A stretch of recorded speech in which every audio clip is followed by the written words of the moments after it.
he would say to me, he said, Angela, if you had a broken leg, would you just continue to walk on it? And, he did say that to me a number of times. Sometimes when you're in a state, you need to sort of hear that, because I was just like, all right, let's move this along. And he's like, sorry to be the bearer of bad news, but that's not how this works. And so that was, a really just really emotionally painful time working through all of that. On this week's episode, I speak with a new connection, Angela Irwin. Her story of resilience and courage and self discovery is a really inspirational one. And in this episode, she talks about how, after many years, she had to confront her childhood trauma of losing her hearing over a 15-year period and how it actually manifested in her 40s. Her journey of self discovery and resilience is an example of how challenges can take us places that we could never even imagine. This episode is supported by my Patreon members. If you want to join the Patreon community, please head to www.thelifeshiftpodcast.com/join to find out more about the different tiers, and then you can enter yourself in the t-shirt giveaway. A drawing for all Patreon members will occur every time we add 5 more supporters to the group, and we're getting really close to the next one. So with that, please enjoy this week's episode with my new friend, Angela Irwin.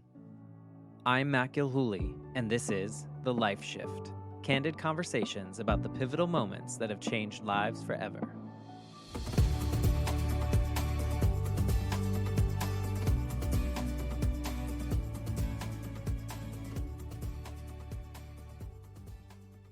Hello, my friends. Welcome to the Life Shift podcast. I am here with a new connection, Angela Irwin. How are you today? I'm great. Thank you so much for having me, Matt. It is my pleasure. And I was telling you before the recording, sometimes I get more pitches now that I'm hitting this year mark on the Life Shift podcast. And the way that you approached potentially being on the show was just so gracious and kind. And I'm just so excited to talk to you, mainly just because of that, because, the human connection is so strong. And by hearing these stories, whether or not we've had the exact same experience, there are parts of pretty much every story that I've heard that I'm like, that connects with me. I can relate to that. And so by doing the pitch the way that you did, it really filled that part of my heart. So thank you for that. Oh, well, thank you. I was just really drawn to what you're doing with the podcast. And as you say, just the sharing of people's stories. I'd find myself like nodding my head along as you're having discussions with your guest. And so I thought I would love to have the opportunity to come on. Thank you. And I'm looking forward to it. And so before we get to that life shift moment, that really pivotal part that kind of changed the trajectory of your life, I like for the guests to kind of paint the picture of what your life was like leading up to that moment. And I from our earlier conversations, there's a lot of things that led to this moment. So maybe you can just kind of paint that picture for us and give us an intro to you. Okay, sort of a couple of different phases, I guess, but like what was going on like before this main life shift was I had spent 15 years working in the corporate world, different medical device companies, in various roles of clinical education and marketing and things like that. I had lived and worked on 3 continents, was doing a lot of traveling. By this point, my husband and I were already living in France. And, that's sort of an interesting thing that I grew up in South Dakota It's a little different. on a farm outside a town of about 1,000 people. So to now, have lived in France for the past 13 years and 10 of which is in Nice in the south of France, it's, quite a different, it's about as far away as one could imagine. So, I mean, I definitely had some experiences in my childhood, but basically I was like, okay, life is good. And around probably about 2 months before my 40th birthday, I got notification that my position was going to be eliminated. And so I took that very hard because I was enjoying what I was doing. I was doing, as I mentioned, clinical education. And so I had basically we're training surgeons in 16 countries around Europe how to use our products in their surgical procedures. So it was a lot of travel. It was, meeting like amazing surgeons and things like that.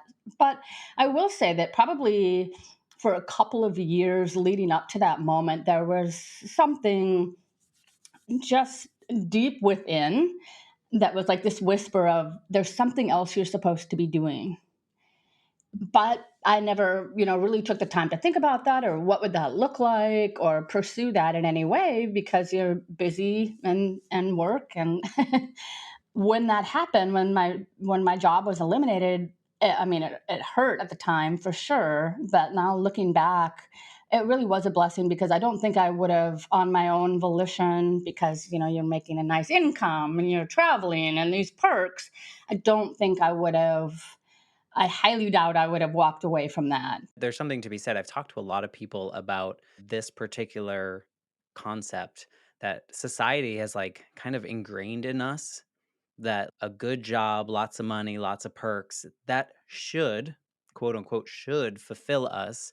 And it's kind of like we're stuck in it. And like it's like, why would I leave it? Because I've been told that this is the pinnacle of, of life is to have a great job that gives all these perks and money and all that goes along with it. And so I completely relate to the idea of like, why would I leave? But also feeling like, should I leave? Yes, yes, 100%. And I think for a lot of that time I was thinking, okay, so I might not necessarily be front lines helping people, but I'm helping the surgeons, help their patients. Probably 90% of those patients were cancer patients, and from all sorts of different cancers and things like that. So it's like, okay, I'm doing something to contribute. Yeah, that's how I sort of looked at that as well. Yeah, there was like a social good in a component of that, and maybe it wasn't directly, but indirectly, you are saving lives. I mean, there's you could make those connections. Yeah, yeah, that is true. Not to toot your horn for you, but you know, I think something like that where you can feel that fulfillment in that way also would make it harder to listen to that whisper in your head telling you like there's more for you out there. Where did you go from there? Like, what? So you lost this job, and what did that trigger for you? Fortunately, had a great severance package, so that gave me some freedom because, and like I said, having just turned 40, I'm like, if I don't, the easier thing would have been to find a similar job. But because I'd had that, sort of whisper for quite a bit of time, I'm like, okay, no, I've just turned 40. If I'm going to do something different, now is the time. But the scary thing was I had absolutely no idea what that was. Like I wasn't one of these people who was like, I've always wanted to like fill in the blank and I'm going to go for it. I had no idea what I was going to do, but I just basically allowed myself time and was just curious. So, I would somebody would invite me to something or I would be like, okay, well, let me just check that out and see if that's for me. And tried a few different things and that it was not for me, but I found my way to life coaching. And I didn't even know what life coaching was. The first I met a woman here in Nice at like a meetup group, and she said, I'm a life coach. And I was thinking to myself, what is a life coach? I was like, I know career coach. Yeah, I don't think you're the only one thinking that. I was just like, and she kept saying to me, "Oh, I'd love to offer you a complimentary session and all this." And I was just like, I've been making my life decisions for 40 years, so I think I'm okay.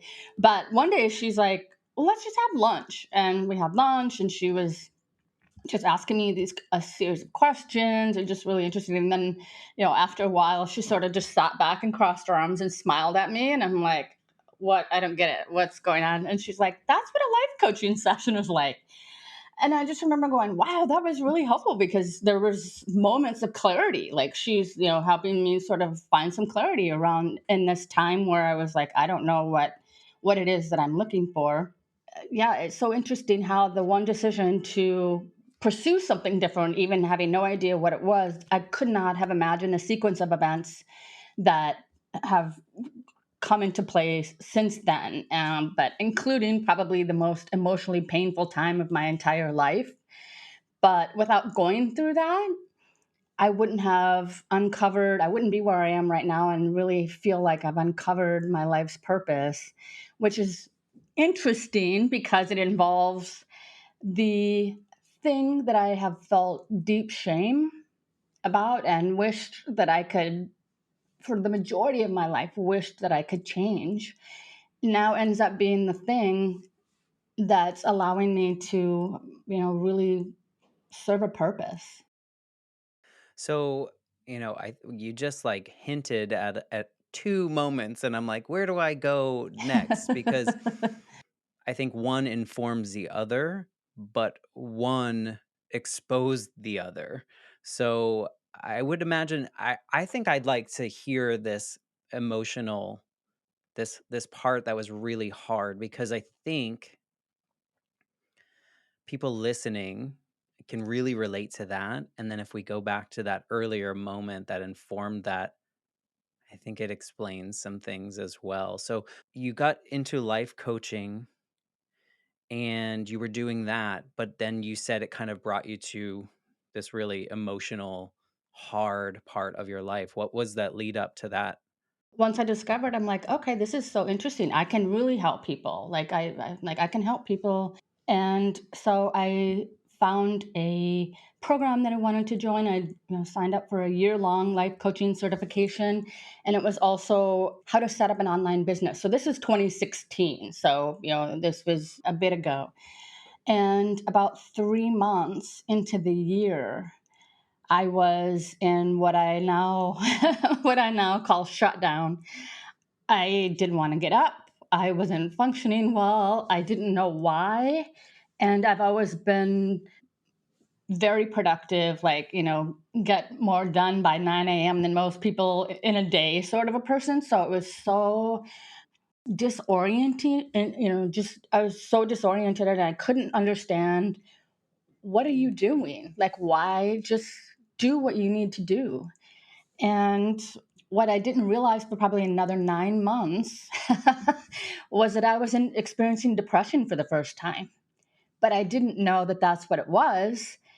And so I was just in like peak self-loathing those during those 9 months, just like, come on, get it together. Like, what is wrong with you? Because your logical brain was fighting your mental health essentially. You were programmed through, your previous career to continually improve and productivity is the name of the game. And now you're in this new space. Were you helping others at this time or were you still kind of exploring the certificate part? I was still, for the most part, exploring the certificate, and because I just felt like such an imposter. I mean, you talk about imposter syndrome. I'm like, like I wake up in the morning and my body, like, it just felt like full body tingles. Like I felt, initially when I woke up, like I couldn't even move. It was just the weirdest feeling that I had never experienced. And I'm like, well, how am I going to be out there saying, let me help you when I can't seem to figure out what the heck is going on with me? So that also compounded that emotional state as well. For 9 months. Yeah. Yeah. How did did you find that it was having gone through what I would call depression, I don't know that it was ever like clinically diagnosed for me, but did you find that it was a steady state? Everything was very similar, or did you have these peaks? Did you have, good days? Did you have, what was that experience like as much as you would like to share? And it's a lot of it is a blur, to be perfectly honest. But yes, I mean, there were definitely some, highs, and doing like some training workshops and, things like that. And then you go, okay, right, I'm back on track. And following the high would be a low, even more low, because then you're like, oh, that was just a fluke. And I've gotten to know a lot about imposter syndrome since then, but that's sort of, the way imposter syndrome works. Like, we tell ourselves we did this great thing at work, or we got this promotion, or we did a great job on this project, or fill in the blank. And then all of a sudden the brain goes, whoop, that was a fluke. They're going to find you out. Like, they know you're not, capable of it. It's just all that stuff. And that's what's going through your mind. And if you don't know how to turn that off, that's why I stayed stuck for so long. I didn't know, like I said, I didn't know what was happening, but I didn't know how to stop it either. So when you got to that 9-month period, what was a significant moment that helped you turn it off or kind of emerge from that state that you were in for so long? Because that gets even harder when you're in something for so long. It almost becomes normalized in your life, and it's even harder to get out. So what brought you or what snapped you from that moment? So I have huge gratitude to a friend of mine. Her name is Kathy, and I was visiting her in Florida, and it had been a couple of years, I think, since I've seen her in person. And I thought I was covering very well and acting quote unquote normal, but we spent the day together, and I can see it as clear as day. We're sitting on outside patio, and she just looked at me and she's like, "Are you okay?" And like, immediately it was like my brain going, alarm sounding, like, "Oh, no, no, no, no, no, no, don't look over here, don't look over here." And I'm like, "Yes, yes, of course, why?" And she's like, "You just don't seem like yourself." And I'm like, No, no, it's fine, it's fine, it's fine." And I don't know what happened in that next moment. All I remember is her, and I should say that this is someone that she has a personal history with depression, so she could probably spot it pretty well. But I just remember her pulling her iPhone out and reading the symptoms of depression, and 10 seconds, and I was just sobbing by the time she got done, because in a way it was relief, but also disbelief simultaneously, because I was like thinking, holy cow, this is what it is. So there was some relief from that side, followed immediately by, no, no, no, no, no, I can't be depressed. Like, no. I live in the south of France. That's literally a thought that went through my head. Like, I can't be depressed. And so I'm incredibly grateful to her for, helping me in that moment, because I don't know how long it would have continued, who can say? Humans are so good at covering things up and pretending and not being emotionally vulnerable with other people. And, to have someone that you seemingly care about open that door and say, you know, have you thought about this? It kind of opened your eyes. Did you feel a little exposed at that time as well? Absolutely. I was like, "Oh my gosh, like, no." And then it came back home to France and was like, "Okay, now I know what it is. I can manage this. I can handle this. I know what it is now." Huh, no. So I wasted another probably month to 6 weeks thinking I could outrun this thing. And yeah, and so I'm like, okay, finally, I found a great therapist and had coaches and stuff as well. So it was, a lot of support, which was wonderful.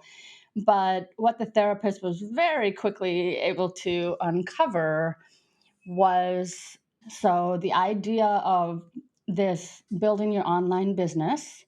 So within a couple months of, being in this year-long program, my mentor was like, "Okay, so you need to be doing videos, and you need to be like," this is when Facebook Live, I don't even, it was like just starting. And what we discovered was that the whole idea of being visible took me back to childhood, to where I over the course of 15 years I lost my hearing.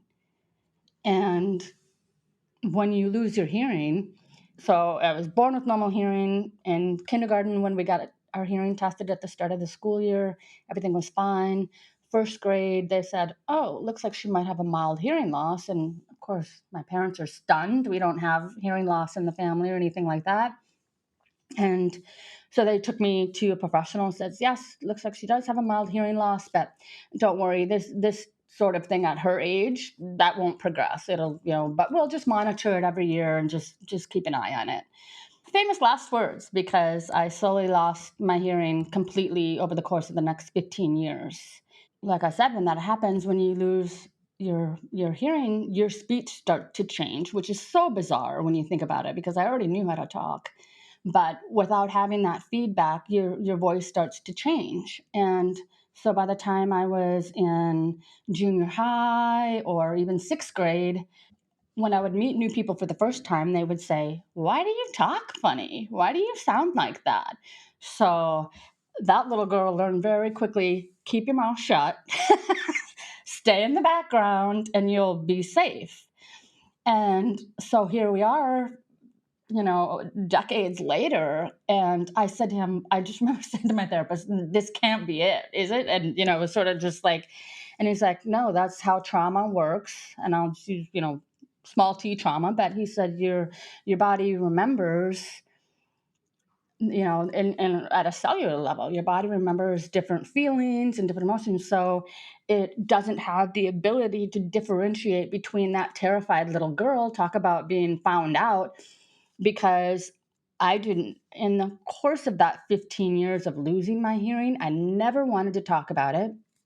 One day of the year, I would have a hearing test. My parents were taking me everywhere. Like, I went to so many different states, and they were trying to figure out what was going on. And the professionals would say the same thing every time. They would say, we've never seen this type of hearing loss in a child, and we don't know why it's happening. So you hear that over and over as a young person. What I interpreted them saying, or what I know what they were saying on a A logical level. logical level. Thank you. But what I took was, holy cow, you are so damaged. You are so flawed. Like, none of these experts and 6 states know what to do with you. So that's what you take on, and you're just like, wow. So, like, that's the basis of the foundation of, like, how I felt about myself. My self-esteem was just like that belief that, wow, So of course you're trying to just keep. I don't want to talk about that, So we just never talked about it. And two, like back then, people weren't sharing the hard parts. People weren't really like digging deep and finding what this emotional trauma that goes along with your actual physical trauma that's happening to you. People aren't investigating that maybe as they are doing a little bit more now, and so I completely relate. It just introduces this fact of I'm not quote unquote normal. So now I have to take on this shame as a kid when you had no control Yeah. over what was happening to you. I can understand how that builds and then sits there for a long time. And it probably the fact that it wasn't so like sudden is also probably what compounds that, because every year you said over 15 years you went from fully hearing, right? To were you essentially non-hearing at the end of that 15? By the time I got my first cochlear implant at the age of 22, I made it through college by the skin on my teeth, by being able to lip read. Wow. That was something early on that my parents were told, she's not going to graduate from high school. Don't encourage her to go to college because she won't be able to keep up.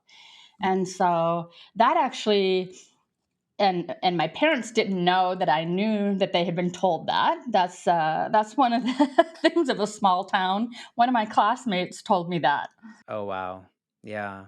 So, I held on to that for years as well. But in a way, it did serve as a motivator for me, because I was like, just watch me. And so I was able to, complete my undergrad, and I moved to Colorado shortly after that. And Who knew that elevation impacts hearing? Really?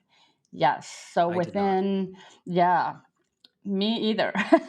So that was a not a fun surprise. So within, I think about a month or 6 weeks of getting there, like it was, if I couldn't read your lips, I couldn't understand anything. I couldn't use a phone. So this is like 1997 or 1996. Couldn't use the phone anymore. Was this after your cochlear implant or was This this was before. okay? Yeah. And so then I just felt like, okay, well, I'm going to have to try this. I was not excited about getting the cochlear implant. I didn't think it was going to work very well. Yeah, whole story around that as well. But the good news was that it did work. Works fabulously. I just have had it now for over 25 years. It has given me my life back. It's given me a second chance at life.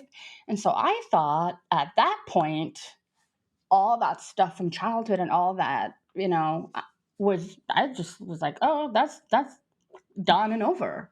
And so the surprise to have 15 years of undealt with emotions pop up at 42 or whatever I was at the time was just mind blowing. Right, because your therapist was, uncovering that your new path that you felt possibly like was the right path for you was now forcing you to be the antithesis of what you were as a teen and a child when you were shrinking back to the back of the room and just not sharing, holding on to shame that didn't need to be there Yeah, but was introduced to you in some capacity because of the time. I'm going to say that's probably part of it, and just the fact that in a small town, who has the tools, the emotional tools to help a child through that, right. especially in the time when people just weren't talking about things, in the way that we do now. Imagine if that was there and like what and the fact that you were losing your hearing, but people didn't judge you any differently. And maybe they didn't. Maybe that was self-imposed, who knows how that goes, how we do that as children. We take that on. I mean, I can relate that I always went into a room after my mother died. I always went into a room self-identifying as the child whose mom died. Hmm. And so I'm sure that as a child with hearing loss, that was always top of mind that like someone's going to discover this. So let me just hide back here, or in my case was always like let me lead with that because that will protect me as well from all the other things that come from it. Well, yeah, exactly. That's, yeah. So your therapist introduce the fact that your childhood trauma was now manifesting in your 40s. How did you like when you first heard that, how did you process that? Oh my gosh, there was just so much emotion. I swear it was 15 years of tears, or maybe even 30 years of tears stored up. Again, it's like simultaneous emotions. There's relief, there's okay, now we know what this is. Let's get this done and dusted. And I can remember him sort of chuckling. I'm like, well, we've had two sessions. Like, let's Done, close yeah. this deal. Like, he was like, That's "Hmm." your corporate life, speaking up here, Exactly. right? It's like, Let's let's get close this this done. deal. That is. And he would say to me, he said, Angela, if you had a broken leg, would you just continue to walk on it? And he did say that to me a number of times. Sometimes when you're in a state, you need to sort of hear that, because I was just like, all right, let's move this along. And he's like, sorry to be the bearer of bad news, but that's not how this works. And so that was, a really just really emotionally painful time working through all of that, having conversations for the first time in my life with like childhood friends and my mom and just family members and stuff around. Yeah, around the whole thing. I ended up doing a TEDx talk where I talked about a lot of this stuff. And I do not recommend doing this. I was the first time talking about many of these things ever. And so I just said, right. like, let's go right to the TEDx stage and just rip this band-aid off, right? And so my mom was there in the audience, and she's hearing a lot of this, was explaining how I felt, the shame that I felt, the self-loathing that I felt. She had no idea, even though we were quite close. You hit it all. You hit it in yeah, you covered it, right? You Yeah, just like your depression. You absolutely. covered it, you hit it. Yeah, no, no, no, it's true. It's because you look back and you go, okay, right, that's been my MO my whole life. Cover it, just cover it up, act like it's not happening, keep moving forward. And so this, stopped me in my tracks to have to sit in it and actually do the work. And then say it in a TEDx talk in front of that's now commemorated forever on the internet. I remember waking up at like 3 o'clock in the morning, sitting straight up in bed and thinking, please no, please no. I did not actually say that. Just being like full panic. Please tell me I didn't just do that. It was therapeutic in the end. Yeah, I was gonna say, did you find that it helped kind of putting it out there? Because sometimes, you know, writing can be different. Compartmentalizing moments in your head are different, but when you string them all together in a story in the way that TEDx requires you to kind of do it, it must have been as scary as it was, cathartic in the end of like, it's out there. I've said the things that I've normally kept in my head out loud. 100% accurate. And yes, scary. My right leg was shaking the entire time. I was convinced that when the video came out, that it looked like I was, yeah, like a nervous tick or something. I don't think you can tell, but yeah, my right leg was shaking the entire time.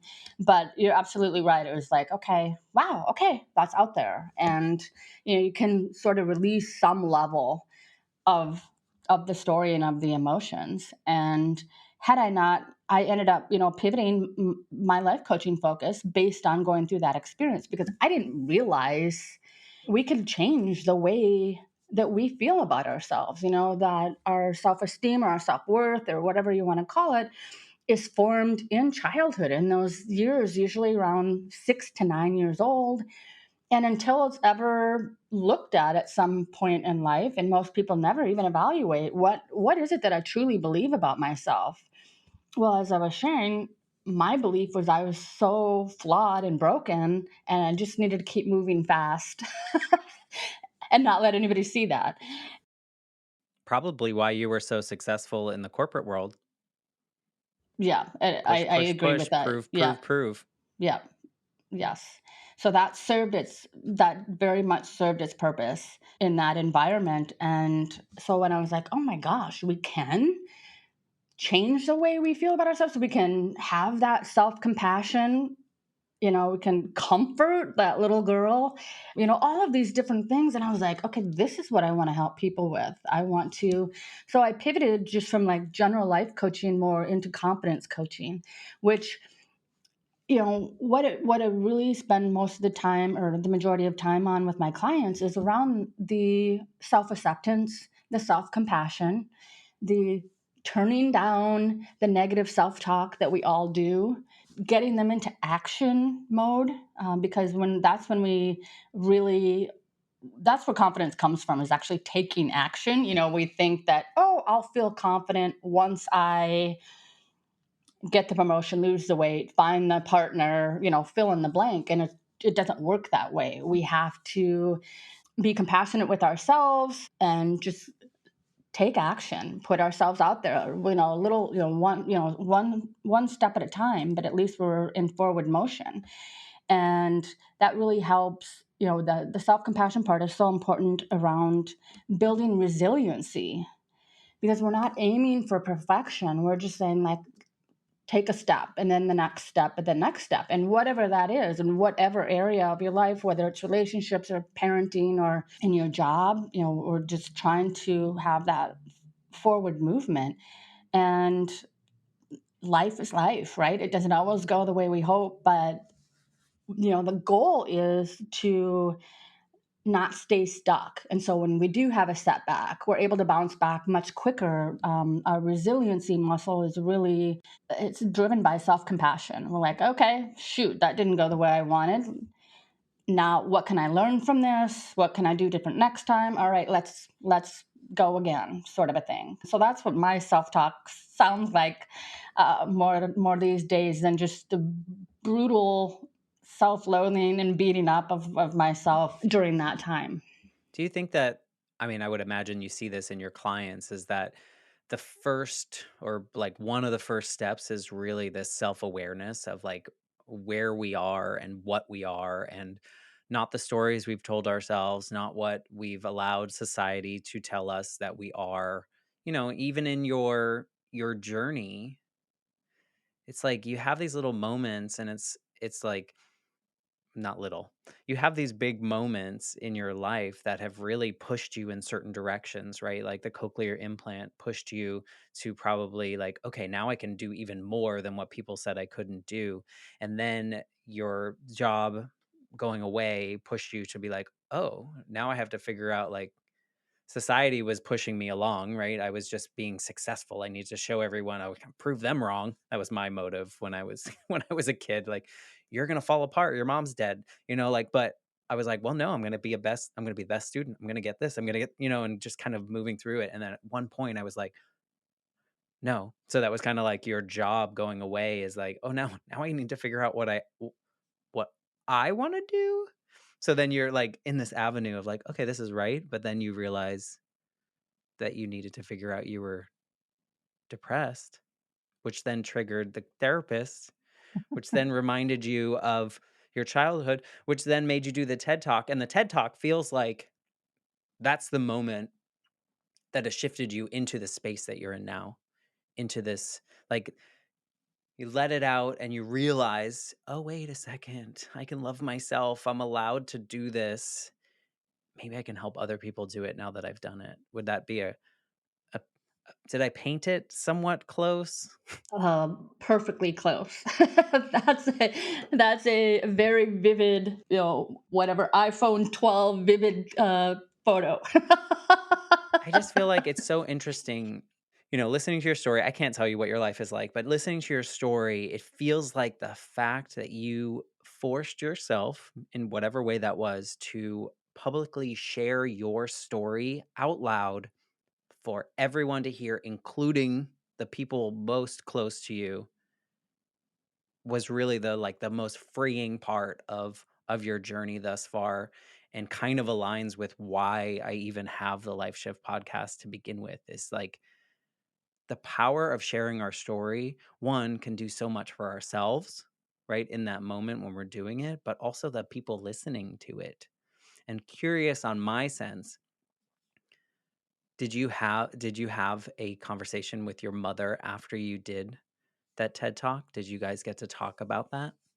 We did, and yeah, she just, again, she had no idea of all of that, and we've had some hard. I'll be honest, we've had some hard conversations around that, but it wasn't about blame. You hit on it so well. It's like we're in a town of 1,000 people. She's 30 years old at the time that this starts happening, or whatever age. She's not like, she doesn't know how to guide me on the emotional thing. They were so focused on, why is this happening, And how do I fix it? and how do I fix it? And I'm not a parent myself, but I've had enough conversation, or I've had, lots of conversations with people who say that, that I totally understand where your mom is just so focused on, why is this happening? I mean, even today, she wants to know why this happened.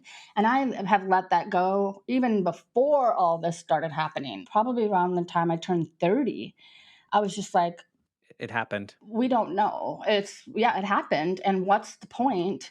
And of, trying to waste any energy looking into this. I'm happy. I have this career. I'm on my way. And this stuff wouldn't have happened, or if it wouldn't have happened, and I do talk about this in my TED Talk as well. It's like everything. And same with you, losing your mom as a young boy. And those things shape us. And as you've shared here, your response and your personality was shaped in a different way than had you not had that experience. And so that was also the freeing part of the TED talk and the work that I was doing with the therapist, to be like, I wouldn't have been who I am without that experience. I am very much an empath. I am very much compassionate to other people. And the funniest thing to me, the ironic thing is to me, is I'm a very, very, very good listener, which that's a funny thing for the deaf person, but I had to be, because when Right. I was growing It up, makes I sense. would, I had to listen, I had to pay attention to be able to, to hear. And so even like in high school, like, people would come and want to talk to me when they were going through something, which is interesting, sort of fast forward all this time later. And it's like, okay, so this is what I'm doing. It's funny that you say what you mentioned about, after the TED talk being, having that freeing moment. You brought a memory for me that even up until that time, if I would be out to lunch or I'd be out with people, even friends, if so with the cochlear implant, there's still this external component. So if the battery dies, I'm deaf. So, I carry batteries with me. And I would, still in the shame and still in the hiding, I would, change my batteries under the table, like, no one could see what I was doing, or I'd go to the bathroom and change the batteries because I didn't want to. And from whatever, after that, I would be like, right, at the table, changing my batteries in front of it. And people were like, what the heck is that? And I'm like, oh, I have a cochlear implant. And they're like, you're deaf? And they're like, well, first they're like, what's a cochlear implant? And now, I was just joking with some friends the other day. It's like, now you know, you can't stop me from talking about cochlear implants. Right. It's changed your life. But I mean, it's like we don't talk about, we're like, oh, you're wearing glasses? Like it's the same concept in a way. I mean, a lot less, impactful, I guess. But I mean, some people can't really see without glasses, right? And so I think that's great. It allowed you to feel free. It's out in the world. Now it's really out in the world. It's not like telling your friend, but you did it on a TEDx stage. It's there. And now, I mean, I bet you think about this. There are people that are watching that TEDx talk that now feel less alone and now feel like, oh, those feelings that I had as a child without being able to hear, other people had those feelings too. I can move forward with this, knowing it, acknowledging it, addressing it, and then finding a space to just let it be and carry on with this world. So you're impacting people on a daily, probably without even knowing that you do it. And it served you in this new space in your life. I think it's wonderful. I think storytelling is so important. And sometimes we feel like just my story, like whatever. But your story probably wouldn't have been as impactful had you not uncovered really what that childhood trauma was with your therapist and whatnot. If you had just been like, I lost my hearing and here's what happened. But I was so successful in my career. And, like, but now that you understand what that trauma really was and the shame that you attached with it and the fact that you just didn't have the tools, I think it's such a wonderful story. I mean, And that's where I think now, I've gone just even a step further than I thought it was going to be. I thought, the confidence coaching and the speaking and helping people in that regard was sort of like, that was the thing. Like, that's what all this happened for. And then in the pandemic, I ended up starting a nonprofit organization to help cochlear implant recipients. I talked about that external equipment in the US. And, it's a funny thing because most insurance companies, Medicare and Medicaid, will pay for the initial surgery, which you should have. Hopefully, the internal implant is designed to last a lifetime. So hopefully, you have just one surgery and across your life. But the external part, it's much like, smartphone technology, in that it needs to be repaired, replaced, upgraded across the course of someone's life. And those very same insurance companies that might have paid for your surgery won't necessarily pay for the upkeep of the device, which is just makes absolutely no sense because we're back to being deaf 100%. We set up our lives around being part of the hearing world, and we're having this discussion that I wouldn't be able to have if my external component wasn't working. And I knew that this was an issue, and in France my healthcare reimburses me 100% for this, for what I need. And it was not at all on the bucket list to start a nonprofit. Like, that was never. But again, it was just sort of like that calling, and I can just remember saying to myself, "I have to try. I have to try because there's gonna be people who are having to choose between being able to hear and food, or other necessities that they need." And I, reached out to there's three main cochlear implant manufacturers in the world. I kind of skipped over this part of the story. I actually worked for the company for 8 years that made my devices. So I know, a lot about, this space. And so I'd reached out to them and said, do you think this is a need? And they said, oh my gosh, we get calls all the time. Like, this is really needed. So, just to give you an example, an upgrade is about $12,000. So if you don't have insurance, or even a rechargeable battery is $250. So, I mean, $250 can be the difference between you being able to hear and not. And so I was like, I have to try. And so then, I think that final full circle comes, and I am doing confidence coaching with cochlear implant recipients, and being able to guide them and navigate them through, some people had sudden hearing loss. Like, it's more common than it's talked about, but it's not an insignificant number of people that just wake up and their hearing is gone. No warning. And so they're trying to navigate, as you mentioned earlier, I had, the luxury. I mean, it was painful at the time, but I do appreciate being able to have that period of adjustment. Like, I taught myself how to lip read. I didn't know I did it. My parents didn't know I did it. I hope I didn't say luxury. No, I that's Okay. probably a bad word. That was I my word. understand, I But understand. yeah, but my heart goes out even more to people who have that sudden hearing loss, because they're thrust into this world overnight, and they're like, I don't know anything about hearing loss.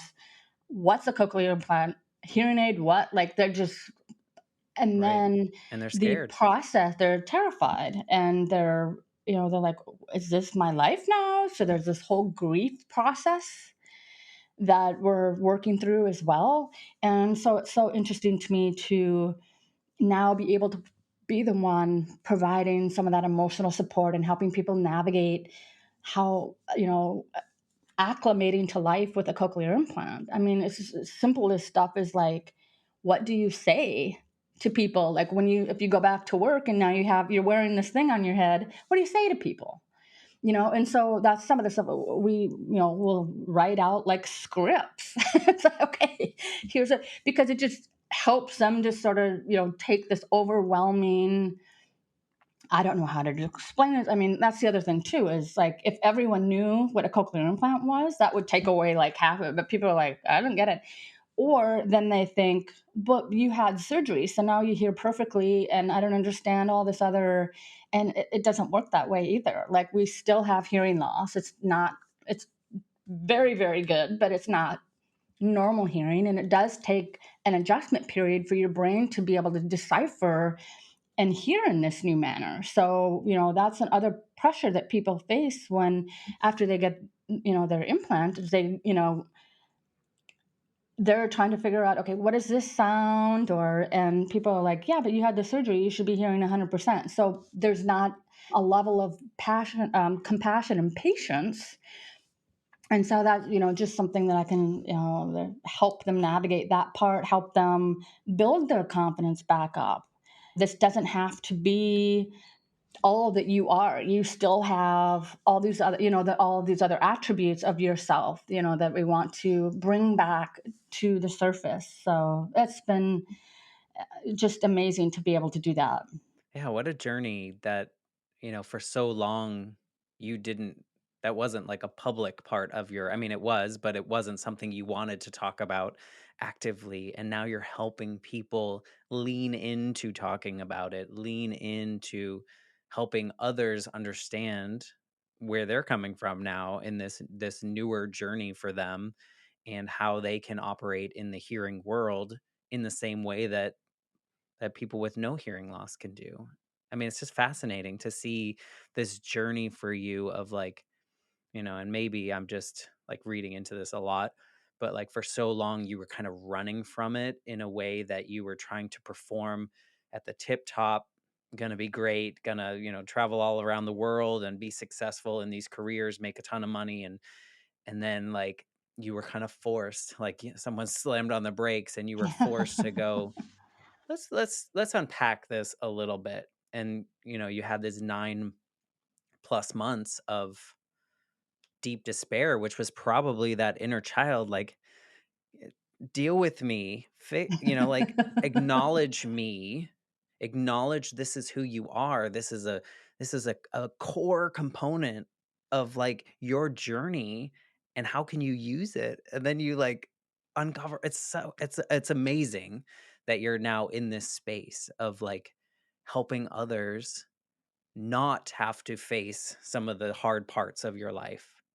Right? Do you see that? Is that am I Yeah, no, it is. It's a again very accurate description. You have such a beautiful way of being able to assess things so clearly that yeah, it is. I sometimes I'm like, wow, and I had already made, as I mentioned a little bit before, already sort of made peace with this had happened, but now it's so much larger, and you're exactly right. If I can s- spare someone, some despair and help them on their, get in, navigate life with this new life with this hearing device and get them back to, their full potential. If I can help speed along that process, I mean, what's what's more cool than that, I mean? and I think part of it, what I connect to the most, and this is the power of story and how your experience is, 100% different than my experience, but I feel like we're on these like parallel trains in which we were both young when something happened to us, and we probably let that aged version of us make the decisions moving forward, and like what we did in a protection way or in an escape kind of way.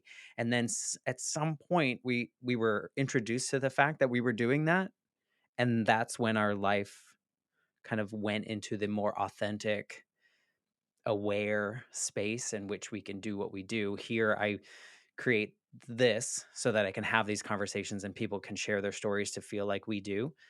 But you creating the nonprofit and helping people that had similar experiences as you to avoid some of the parts you didn't enjoy. Like it's just, I think our conversation right now shares the proof that we have a lot in common, whether or not we've experienced the same exact thing. No, I agree. I love the visual of the parallel trains. I think that is 100%. And I like how you said we were introduced.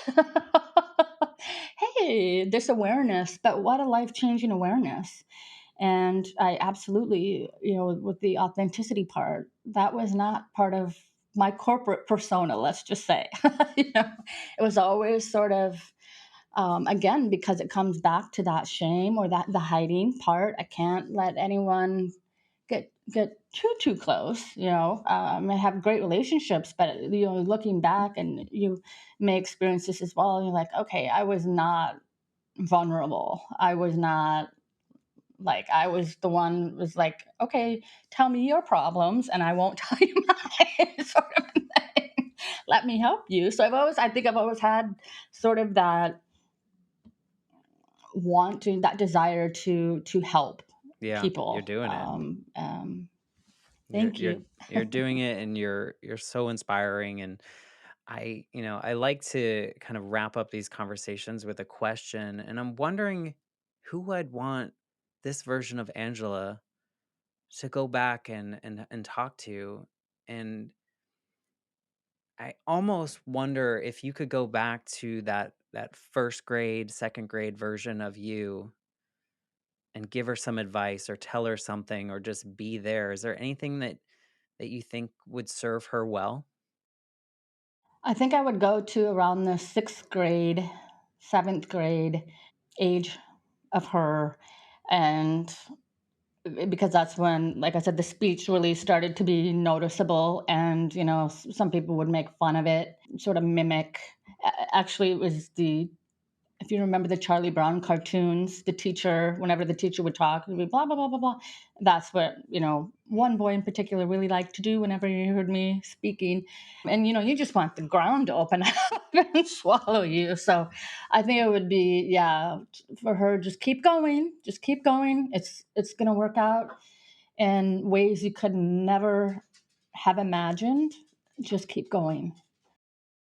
And it goes back to that point that you made earlier, and I say all the time is that like these experiences make us who we are and how we got here. And as weird as it is to say out loud, there are few things that I would change because even the bad, terrible parts created a new awareness, created some kind of growth in me that brought me to this point and brought us to have this conversation. Like one thing could have gone differently and we would have never shared this story with people. I love this, and I'm going to share the information of what you're doing with your company and with your nonprofit in the show notes, and people can connect with you. And if they feel inspired, check out your TED talk or your TEDx talk and see all that information. But I just so appreciate you coming on and sharing these vulnerable moments with my audience, and who knows who is listening that just needed to hear what you had to say today. So thank you so much. Thank you so much for the opportunity. I love what you're doing. I agree with you. People need to hear these stories, and it's so powerful what you're doing and creating connection and community when at a time in the world where we need that so much. So kudos to you for doing this. And thank you so much for the opportunity to be here. Of course. And if you are listening and you're enjoying the Life Shift podcast, I'd appreciate a 5-star review on Apple Podcasts and say something nice because I don't know if it does anything but make me feel good, but it helps other people understand what the show's about and hopefully reach new audiences. So until next week, we'll see you on the podcast feed.